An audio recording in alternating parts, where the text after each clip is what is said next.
those others are in just a second here on Locked On Jaguars. You are Locked On Jags, your daily Jacksonville Jaguars podcast. Part of the Locked On Podcast Network. Your team every day.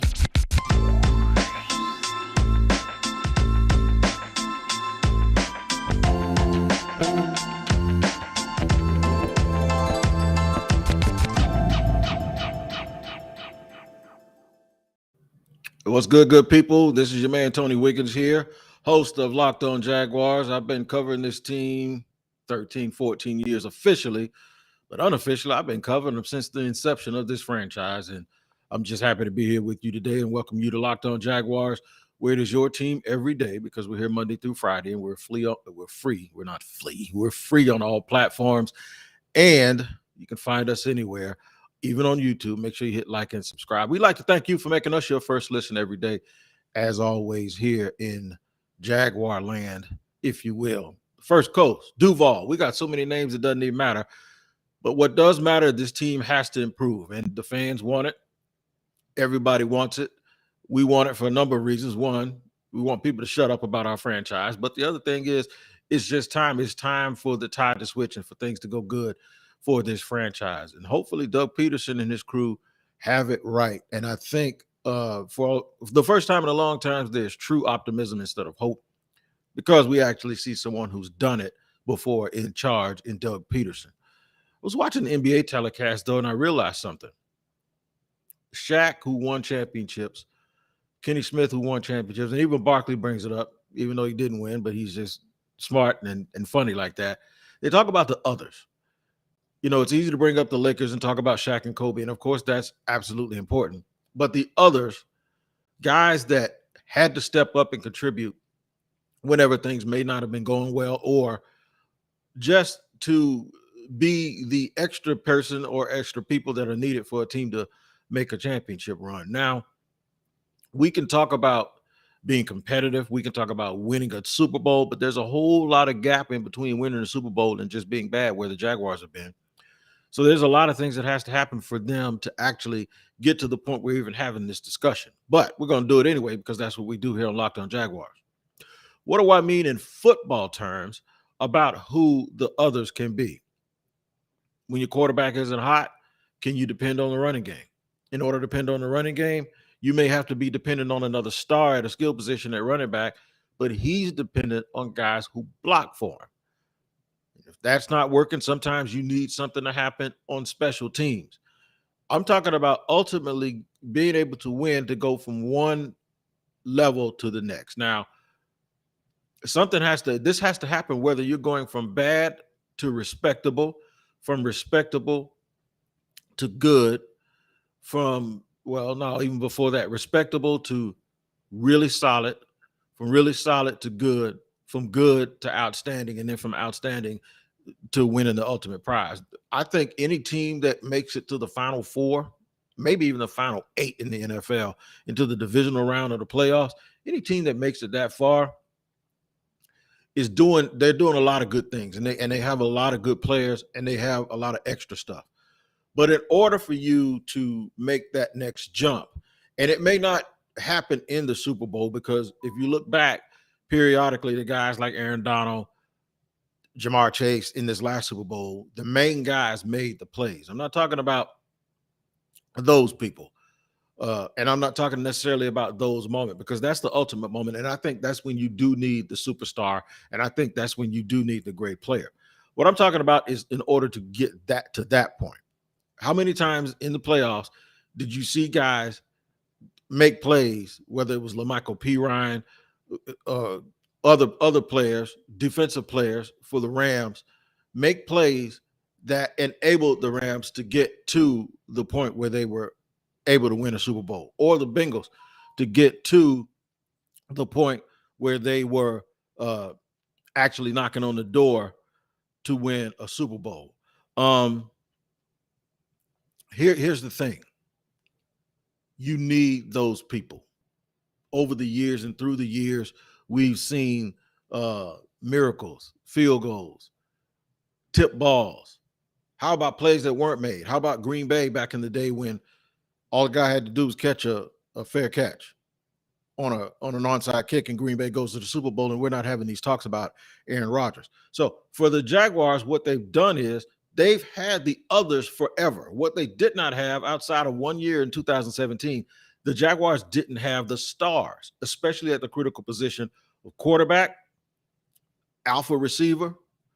They had the corners. The reason they were there is because they had the guys on defense who could make a play.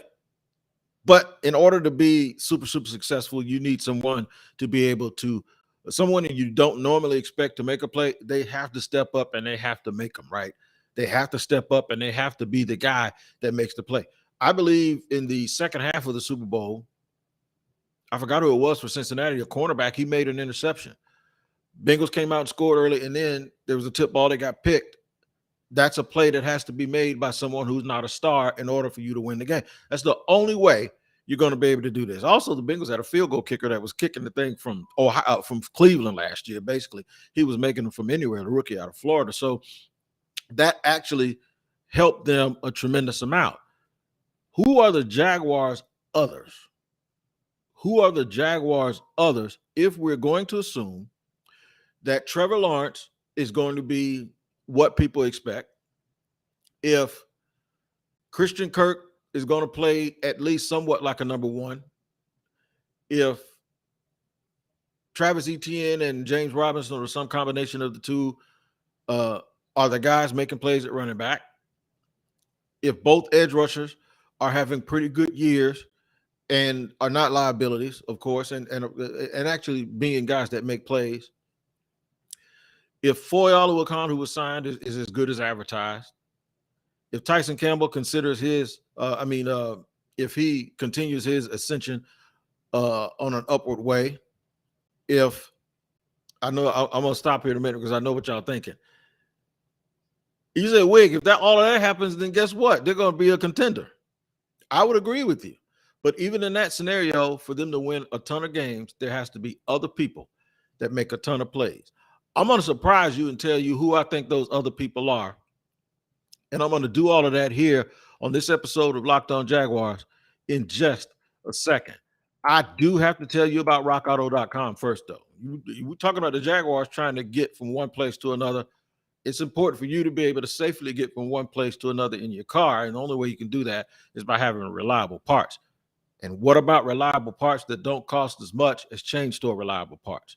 You got it. I got it for you. And it's at rockauto.com, a business that has been going at it for over 2 decades, over 20 years of family-owned business right here. And guess what? They get the job done. You save money. You save time.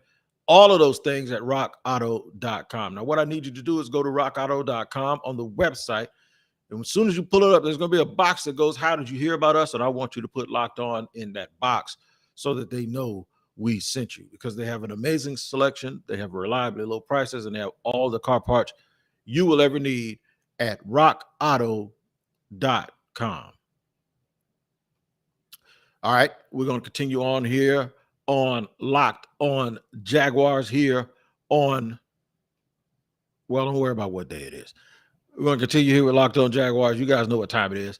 I want to thank you guys for making Locked On Jaguars your first listen. For your next listen, check out the Locked On Sports Today podcast, the biggest stories of the day, plus instant reactions, big game recaps, and the take of the day, available on the Odyssey app, YouTube, and wherever you get your podcast. We're talking about the others. I'm not going to hold you to sitting there guessing and trying to speculate. I'm going to tell you exactly who I'm talking about. The others in this scenario are guys that if they make a play, great, but it ain't, they're not being paid a lot, or they're not expected to make a whole bunch of huge plays. The first guy I'm going to mention is very, very important, because this guy actually was brought here to make special teams plays. He made those plays, and then it turns out they started calling him what did they call him? They Urban made up a name for him. He called him a separator, because he was the only guy that looked like he had a gear on the field for the Jaguars that the other team didn't have, and that's Jamal Agnew, who's coming off of a season-ending injury after looking like he was going to be a candidate for Special Teams Player of the Year, because he had a kick return that really isn't a kick return, because it was an attempted field goal that he ran back for 109 yards, and he had a punt return that he ran. But then on offense, the guy was just all over the place. He was in the slot. He was going deep. He was doing a lot of things. I expect him to come back off of injury now. And instead of being someone who you think is a key part or someone who has to play well in order for this team to win, I think now he moves down the totem pole a little bit. So now those plays that he makes are like bonus plays. Those plays that he's able to make, the 2 or 3 times maybe he touches it from the regular line of scrimmage, along with the special teams plays, that they truly now, with Trevor, with other weapons on offense, and with Travis Etienne coming back off of injury, they truly now have other options they can actually get the ball to. And now Jamal Agnew actually is what he should have been, and that is just an extra piece of cake on your plate. You get to eat dessert first. Somebody substituted a piece of cake for cornbread, right? Now, old people, y'all want the cornbread. I understand, but we're talking to the younger Jaguar crowd here. They may want that piece of cake, right? Or just if you're an older person, just somebody gave you a real good extra piece of cornbread. That's what he's going to be like. That's what Jamal Agnew should have been when he got here, but he was thrust into a bigger role. Didn't play a part in his injury because I believe he got hurt on special teams play. But the bottom line is now you get the benefit of having the extra guy who can make a play that the other team doesn't game plan for very much. It's because you have other guys that are assigned to your team and are slotted to be those playmaking guys. So I look for Jamal Agnew, his role to be condensed down to the things that he does well, and then a few surprises here or there where Doug Peterson can insert him as a bit of a change of pace, sort of the way Corey Grant was in 2017, but with a little more versatility and a little bit more wiggle and shake in the open field. Andre Cisco can be the other. What if Andre Cisco takes this huge step and becomes the guy that a lot of draft people thought he was going to be when he first entered into the NFL? Like that dude that is, it looks like he has a chance to be one of those Pro Bowl or All-Pro type players at the safety position. The others, Andre Cisco can actually step up, and if he could play in the middle of that field or even a little single high, sort of the way Jesse Bates plays a little bit in Cincinnati, and allow things that you never have to worry about things getting beyond him. You never have to worry about things getting behind him. I know you don't have to worry about him tackling people because he can slap somebody in the open field. So when you look at those two guys in particular, one guy who was coming off of an injury, another guy who will be coming off an injury this year, they have that little pop on tape that you think that all good teams need. And the Jaguars have two of those guys right now on the roster in both Andre Cisco at safety, as well as Jamal Agnew, who's coming back off of an injury, as your special teams ace, and then a little bit of a third down weapon. Can you imagine some scenarios where they put him and Travis Etienne on the field at the same time? I can. Could you imagine a scenario where they want to run Christian Kirk outside and they decide, okay, we're going to use Jamal Agnew as the slot receiver? I can. I definitely can imagine that. I'm going to name another guy here before I start naming the bigger guys. And what I mean by bigger, I mean just in stature, not in importance. Some bigger guys for the Jaguars in segment 3. But my last guy is a guy that I had kind of written off here only because of some things that I'd heard. Laviska Shenault. What if Laviska returns to his rookie form? And now that rookie form has to have a little bit of an asterisk by it because guys that really perform really well on a team that win one game, I kind of always keep that like, yeah, but can you do it for a team that wins?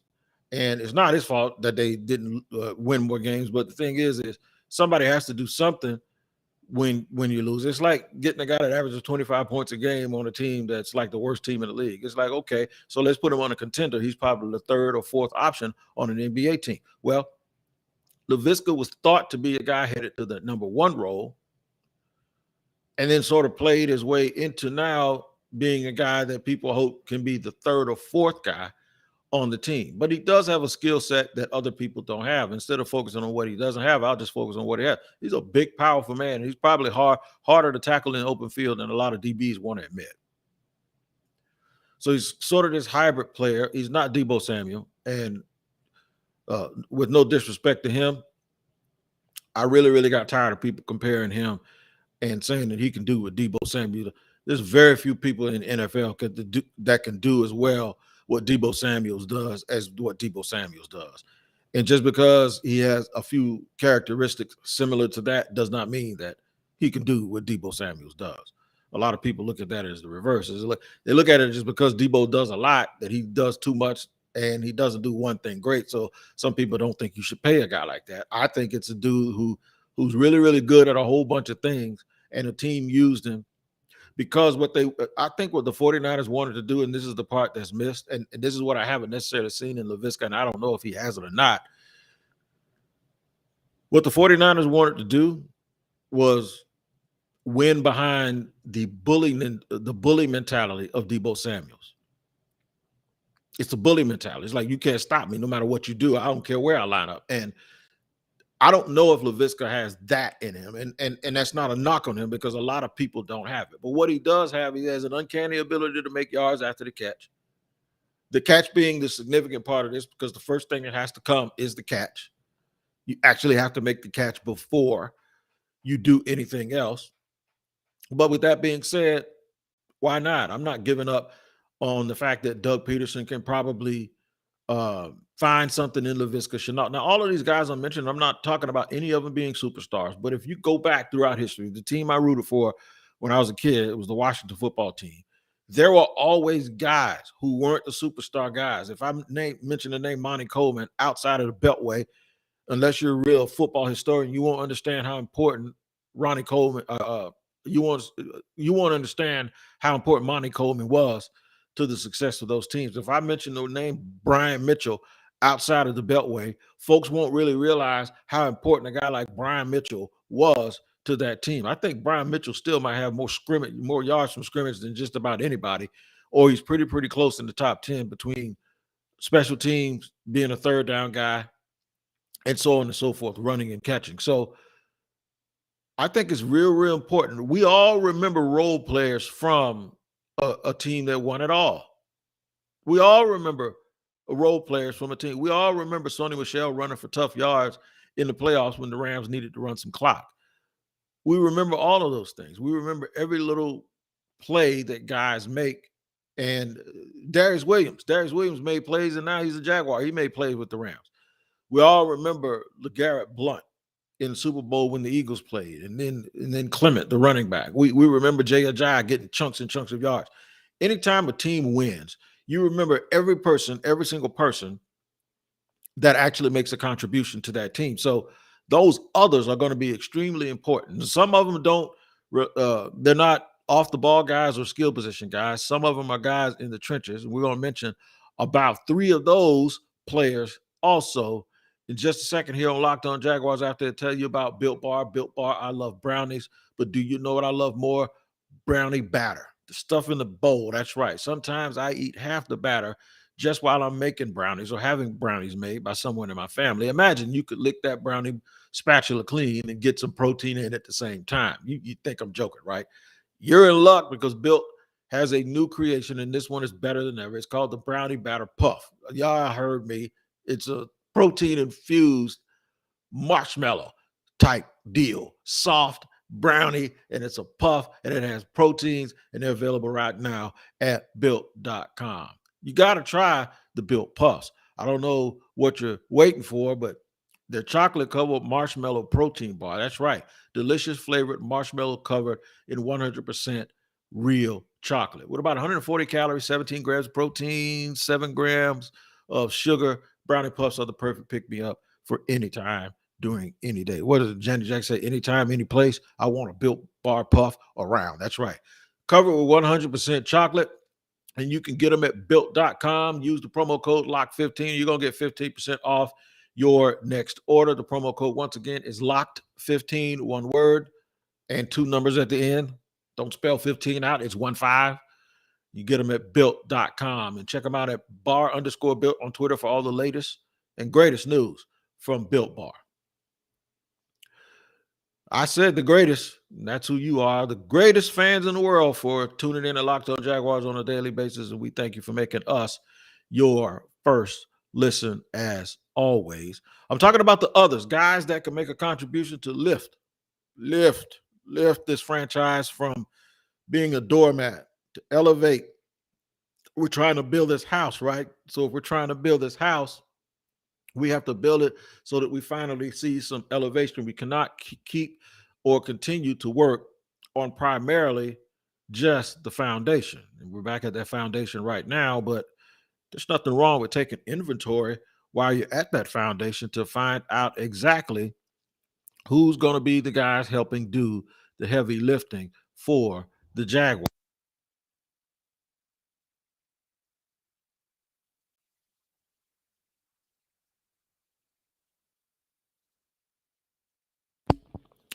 In the trenches, pardon me for that little bit of interruption, but in the trenches, who's going to be the guys that are helping lift the Jaguars from purgatory and back onto Main Street? In those trenches, I'm going to say Devon Hamilton can be an other. With all the focus on the edge rushers, with all the focus on Travon Walker, rightfully so, because now those guys are held to a different standard. They have to be great. Those guys, Trevor, all of those guys that were picked early, all those guys making the big money, they have to be great. I mentioned them yesterday. I mentioned the captains, I mentioned the leaders, but now we're mentioning the other people. The other people have to consist of guys like Devon Hamilton. He's in now his third year. He's big. He's 6'4", 325 pounds. I don't know exactly where they're going to line him up. I don't think they're going to line him up over the nose, but he could line up as a defensive lineman or just a defensive tackle in a 3-down lineman front, and then he could 2-gap in a 4-down lineman front. But he is big, strong, and full of potential. And it is really going to be something to see if he can make a step to go up to that next level and be a consistent force on the inside of that line on both running and passing downs. I would love to them to get to the point where when they go to their smaller or sub packages or their lightning packages, that Devon Hamilton be the guy that they don't take out of the game, that they stick him right in the middle because he can be a big guy who can actually move two people, take up two people while they do all of their action and all of their twists, and just be a guy that ends up falling himself into 7 sacks this year because of so much pressure and him being a mainstay in the middle and creating a situation where the quarterback can't run, the draw plays get stuck. That's the type of thing that he's going to be able to do, and I hope that he can do it and get the job done at a big-time level. Another player in the trenches, y'all making me mention trench players this time because it has to happen. Ben Bartch, if he takes a step forward, will be one of those guys that you'll look back at the previous regimes and go, at least they got that right. Appreciate it. There are a lot of guys that got picked before the old regime that are still here on this team that have to make big plays. I believe Bartch and Devon Hamilton were in the same draft.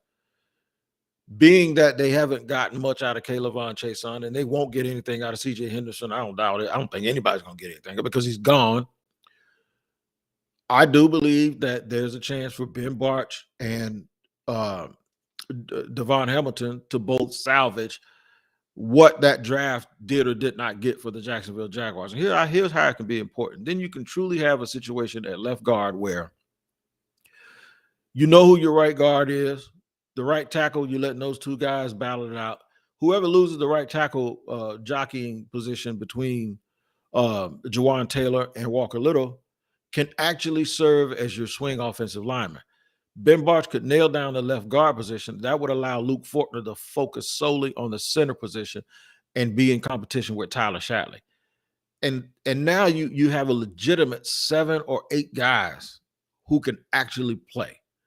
And that means you're never going to be in a situation where you're unsure, where teams are going to pin their ears back if somebody's out of the game. You're going to be absolutely sure about who Ben Bartch is and what Ben Bartch is. And then he's still on a rookie deal, so you get him for another year.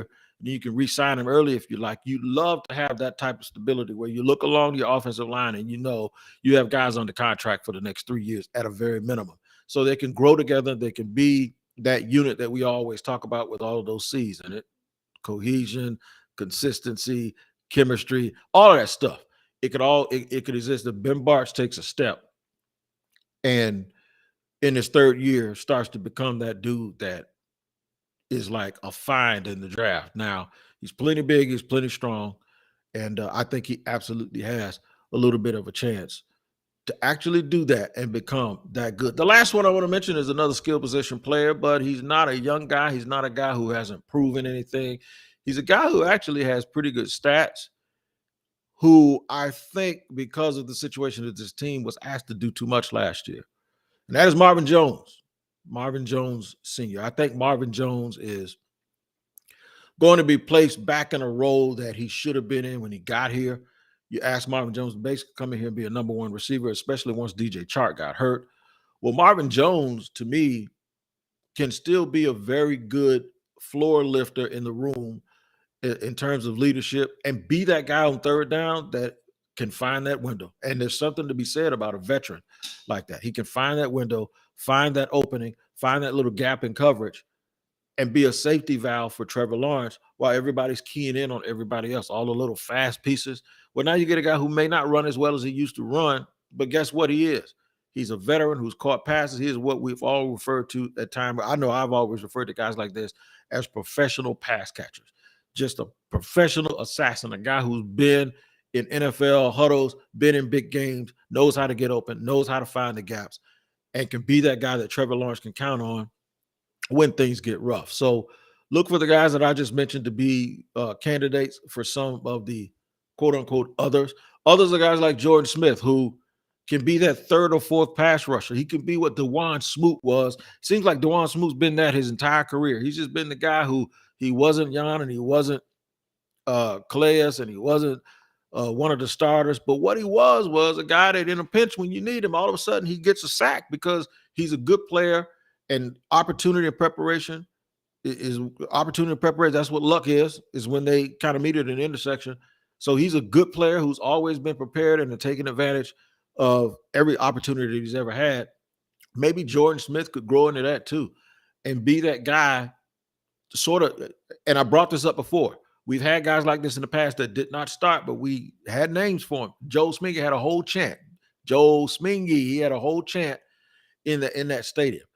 Another young guy who's a plus guy for you, sort of the way Josh Sweat was for Philly until he got his big deal last year when he started really, really coming on. Sort of like, guys like that, who for other teams have been guys who stepped up. Arden Key was that guy last year for the 49ers, and now he is on the Jaguars team. He's a guy who's probably going to give you 25 or 30 snaps at multiple positions. But I do think in these tough games, especially when they're going back and forth, where if you're trying to get to that next level, sometimes your pass rushers get gassed the way that our 2017 did against New England in the fourth quarter. Well, what if you had another guy that you had in development who was a fourth-round pick, who's like 6'6", 260 pounds, who can come off that corner and make some noise and raise a little bit of hell? It's a plus situation if he does, but I actually do think that George Smith is a candidate to be able to do it. So if some of these things happen or all of these things happen, you'll start to see the Jaguars really, really start creeping up in the standings. And there'll be a team that'll get an identity eventually, and there'll be someone for you guys to reckon with. Reckon with this. The Locked On NFL podcast that I also host on Wednesdays, but it's on Monday through Friday. It's also free on YouTube. It's free everywhere on all platforms, wherever you get your podcast. Make sure you hit the like and subscribe button and tune into the Locked On NFL podcast, because we talk about a broad spectrum of things. And I don't hold back on bringing up the Jaguars on those shows, because I think it's extremely important that the whole country knows about the way that we feel about the Jaguars. So they can hear it here from our mouths first. And I say our because this is me talking, but I'm talking for and to and about us through the lens of the citizens and the fans of Jacksonville. So make sure you tune into that. Tune in here tomorrow as well as we continue to look back at some of the things that we saw from training camp. And we're going to talk DBs tomorrow. We're going to talk defensive backs tomorrow and how the depth of that unit is shaping up. And if the Jaguars actually did enough, if they actually did enough in the offseason to make that unit what it's supposed to be. You're supposed to be here with me every day, and I'm glad you joined me here, making us your first listen. Make sure you take care of each other and tune back in tomorrow here on the Locked On Jaguars podcast. I'm Tony Wiggins.